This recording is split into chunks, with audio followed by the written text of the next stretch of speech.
Pas arreshjeve të shiut në Lezhë shënuar dhe një ulje ndjeshme e temperaturave, që ka sjellë nevojën për ngrohjen e institucionit të edukimit, drejtoresha arsimit në Bashkinë e Lezhës, Aurora Gjeloshi, bën me disë në gjitha shkollat dhe kopshtet është siguruar ngrohja, sipas se problematikat e evidentuara, të cilat lidhen kryesisht me institucionet arsimore që funksionojnë me ngrohje qendrore, janë trajtuar në kohë dhe janë zgjidhur plotësisht. Zgjatja e kohës së ngrohjes gjatë kësaj periudhe ka qenë një domosdoshmëri dhe ka kërkuar monitorim të vazhdueshëm për të garantuar kushte optimale në çdo shkollë, ndërkohë në shkollat dhe kopshtet ku ngrohja realizohet me dru, procesi ka qenë me praktik, pasi furnizimi është kryer më herët dhe aktualisht nuk paraqitet asnjë problematikë.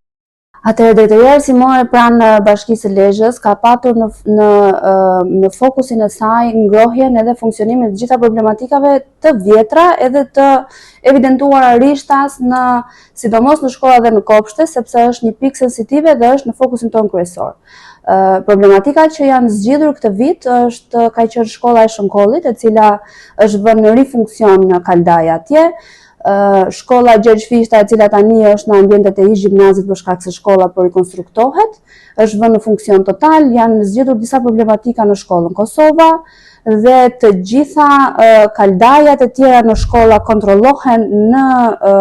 në mënyrë të përsëritur edhe gjatë ditës dhe jemi gjatë gjithë kohës në kontakt për të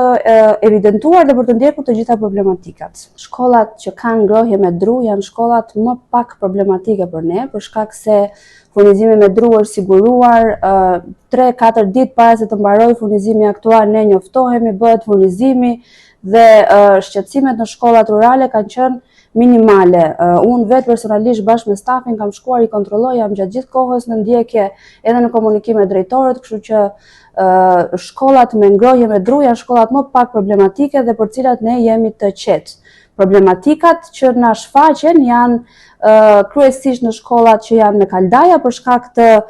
faktit që ne kemi shtuar oraret e ndezjeve të kaldajave sepse këto ditë kanë qenë shumë të ftohta dhe duke dashur që të evitojmë uljen e temperaturave gjatë orarit të mësimit, ne i kemi lënë mbi kapacitet e ndezur dhe kemi qenë gjatë gjithë kohës në ndjekje për të mbuluar problematikat nëse ka patur, por fatmirësisht nuk ka patur deri tani. Në Bashkinë e Lezhës janë gjithsej 58 objekte shkollore dhe kopshte të cilat kanë të siguruar ngrohjen gjatë gjithësinë së dimrit.